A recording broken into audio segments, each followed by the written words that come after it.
bahwa kita berapa tur yang memakai skena yang berisi penyatuan tertentu.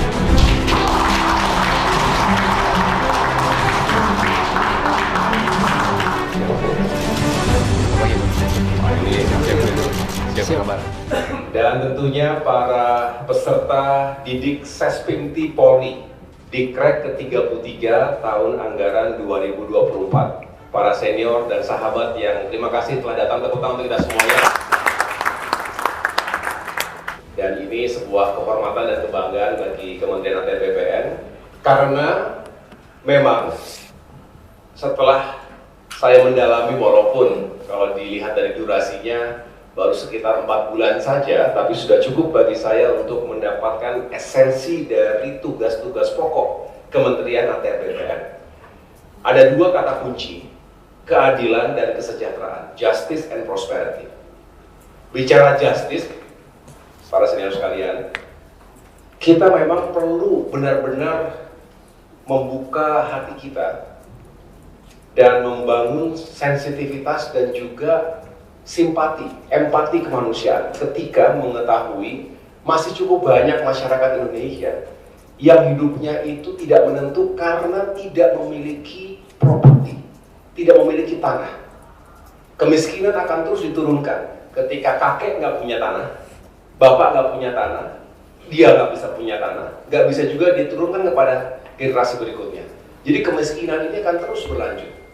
Nah, disinilah kita hadir dengan program yang luar biasa. Bapak Presiden Jokowi dari tahun 2017 menginginkan agar semakin banyak masyarakat Indonesia yang memiliki sertifikat. Itulah ada program PTSL namanya, Program Pendaftaran Tanah Sistematis Lengkap. Dari tahun 2017 hingga tahun 2024 ini, alhamdulillah signifikan progresnya. Ketika itu baru ada sekitar 46 juta bidang tanah yang terdaftar. Dan tahun ini 114,5 juta bidang tanah. Ini sebuah pencapaian. Nah, kita tidak boleh kemudian gagap menghadapi realitas ini karena tidak mempersiapkan yang namanya food security, water security, dan tentunya energy security. Jadi kalau disingkat FEW, FEW itu kan sedikit, FEW, food, energy, water security. Itu harus kita yakinkan agar jangan sampai kita, generasi berikutnya, anak cucu kita kekurangan makan, kekurangan air, kekurangan energi. Intinya adalah SDM kita harus meningkat kualitas hidupnya. Manusia kita harus menjadi subjek dan objek pembangunan. Jangan menjadi korban di tengah-tengah pembangunan dan pertumbuhan ekonomi.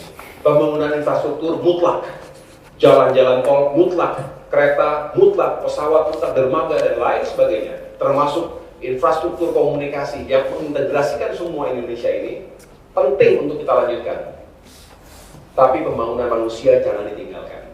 Disinilah pentingnya kita mengedepankan pendekatan penguatan sistem pendidikan kita, kualitas pendidikan kita, kualitas healthcare kita, pelayanan kesehatan, dan yang terakhir peningkatan kesejahteraan.